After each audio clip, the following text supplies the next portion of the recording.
Hello, Cancer, Sun, Moon, Rising, at Venus signs. Kamusta po kayo? Sana po nasa mabuti kayong kalagayan. Welcome back po sa Star Tarot. Kung bago kayo dito, welcome na welcome din kayo. Thank you po sa inyong support. I truly appreciate it and God bless you all. Tignan natin ang mga mensahe ninyo for November 5.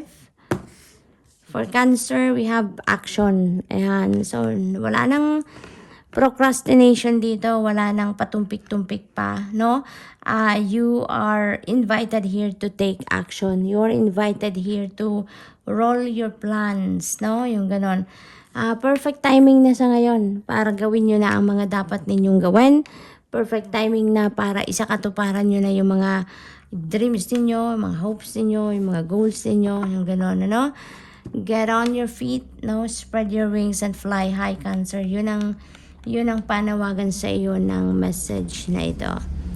We have security. Ayan. So, maaring masyado kayong lax din naman. Very lax siguro kayo. Sa inyong, siguro very lax kayo sa inyong seguridad, no? And ngayon, iniimbitahan kayo dito to pay attention to your security. Bigyan niyo ng mas maraming panahon ngayon, no? Ang inyong seguridad. Maaaring security niyan ng mga valuables ninyo, bahay ninyo, sasakyan, mga ganon, mga savings ninyo, kaperahan, no? Make sure that you're monitoring them, tinitignan ninyo, check up ninyo, yung ganon, na maging okay ang lahat, no? Yung security nila, ninyo, mahal ninyo sa buhay, lagi ninyong you need to pay attention to that, okay? We have illumination. Ayan. You will be guided. Siguro, Cancer, kaya siguro kayo nagpo-procrastinate din at some point. It's because, siguro hindi pa malinaw sa inyo kung ano yung inyong gagawin. Maaring hindi malinaw sa inyo kung anong uunahin ninyo, saan kayo magsisimula. Maaring ganon, ano? But now that you are being invited to take action, at the same time, you will be illuminated. Gagabayan kayo dito ng Divine Universe. Ang tawag dito, papaliwanagan, no? Or papaliwanagin ni Divine Universe dito ang daan para makita mo agad, no? Kung saan ka dapat pumunta, saan ka dapat patungo, what are the things that you need to do, yung mga ganon, no? Cancer. So, what else? We have enlightenment. Look at that. May illumination, merong enlightenment. So, you know what, Cancer? You're so blessed. You're so blessed.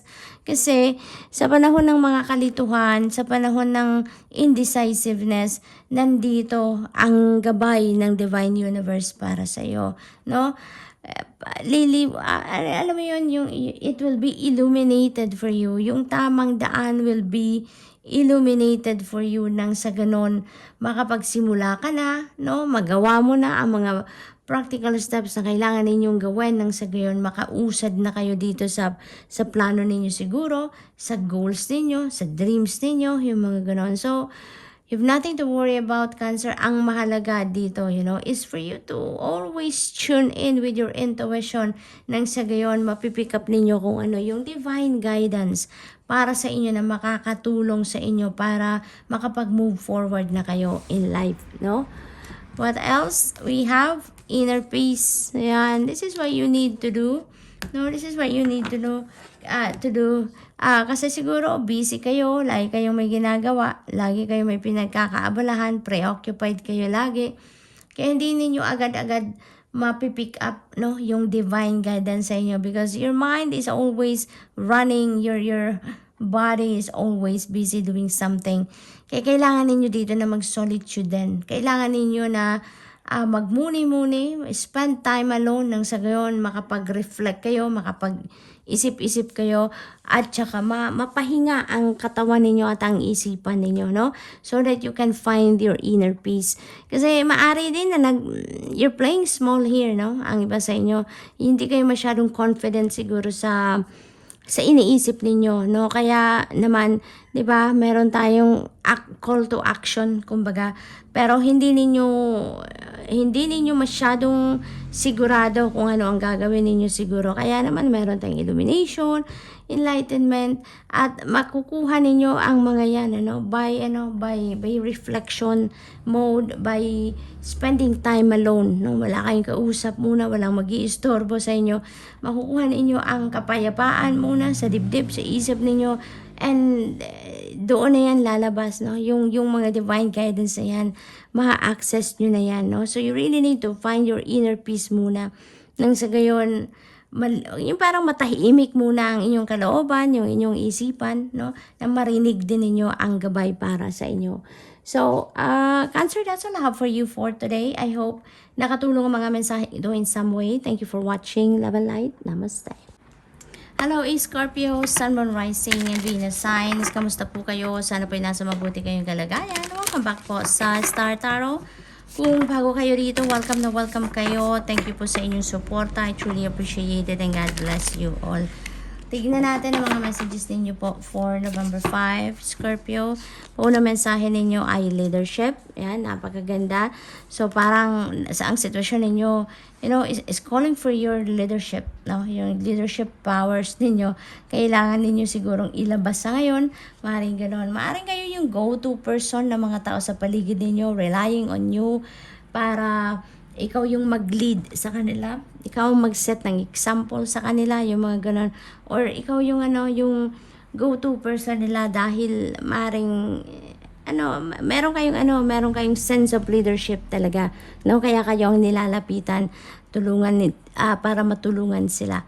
Maaari din ang iba sa inyo dito, Scorpio, will be promoted to a leadership role. Maaring ganon din ang sitwasyon dito for some of you, yung aangat, no?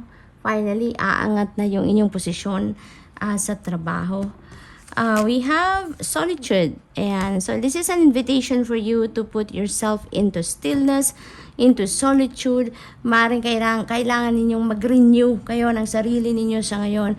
And you can only do that, no, by doing some kind of solitude. Nang sa gayon, makapag-reflect kayo, makapag-introspection kayo, makapag-muni-muni kayo at makapag-isip-isip, no? Makapag-re-evaluate kayo ng mga ganap sa buhay ninyo so that you can also figure out kung ano na yung mga magagandang gawin ninyo, what are the things that you need to do next, no? Mga ganon. And also, siguro, kailangan din yung magpahinga, no? Scorpio, maaaring kailangan din yung magpahinga. Maaring pagod na kayo sa ginagawa ninyo, sa routine ninyo. Kaya ang panawagan sa inyo dito, mag-solitude kayo nang sa gayon makapag-rejuvenate kayo, recharge, no? At makapag-refill ng iyong cup, no? So maaring ganun lang din ang ganap. It could also be invitation for you to spend time alone nang sa gayon din makapag-meditate kayo, makapag-prayer mode kayo.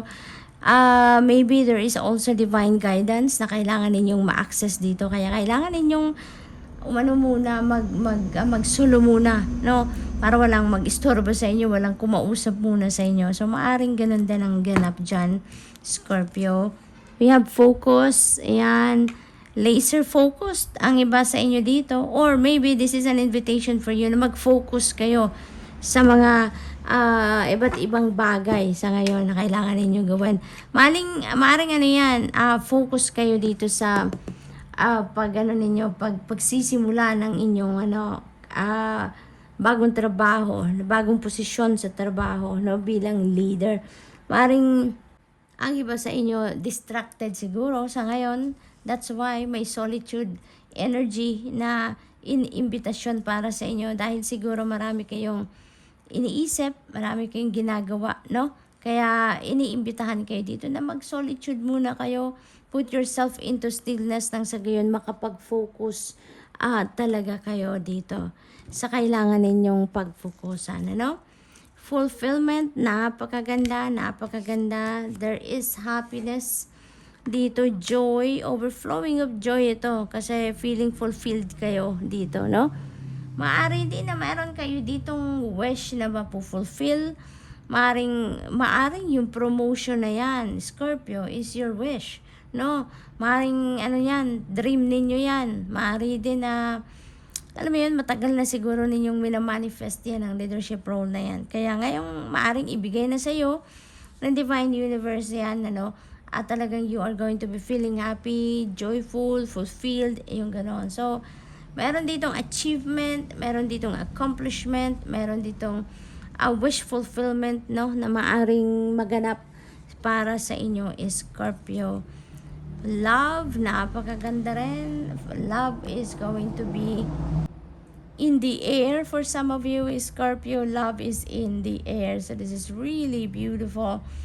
Maaring ano to, no, maaring merong kasalan, engagement dito na magaganap, or maybe some of you are entering into a new love and romantic relationship. Merong bagong love connection dito na magsisimula, may sisibol, no? Scorpio. So, that's all I have for you for today. I hope nakatulong mga mensaheng ito in some way. Thank you for watching. Love and light. Namaste. Hello Pisces, Sun, Moon, Rising, and Venus signs. Kamusta po kayo? Sana po nasa mabuti kayong kalagayan. Welcome back po sa Star Tarot. Kung bago kayo dito, welcome na welcome din kayo. Thank you po sa inyong suporta. I truly appreciate it and God bless you all. Tingnan natin ang mga messages ninyo for today. November 5 po, pauna mensahe ninyo, napakagandang transformation ang maaaring mag-unfold sa buhay ninyo around this time, no? It could be, siguro magsisimula yan sa personal level ninyo, no? Maaaring spiritual change ang mangyayaring ito, no? Maaaring ganon. At maaari din sa iba't ibang parte ng buhay ninyo yan, Pisces, na pagbabago. Depende sa inyong sitwasyon, but definitely that is a beautiful transformation na mag-unfold dito. We have leadership. Ayan, maaaring yung pagbabagong yan ay posisyon ninyo sa trabaho, no? Dahil kayo ay mabibigyan na dito ng promotion, maaaring ganon into a leadership role. So, maaaring magli-lead kayo na ng isang department, isang kumpanya, magli-lead kayo ng isang grupo, no? Maaaring ganon. Depende sa inyong sitwasyon, Pisces. Focus. Yan, kailangan ninyong mag-focus, no, sa mga bagay na ito sa ngayon. Kasi nga naman, ano, yung pagiging leader, that's not an easy task to do, no? Napakalaking responsibilidad ang kasama ng pagiging isang leader.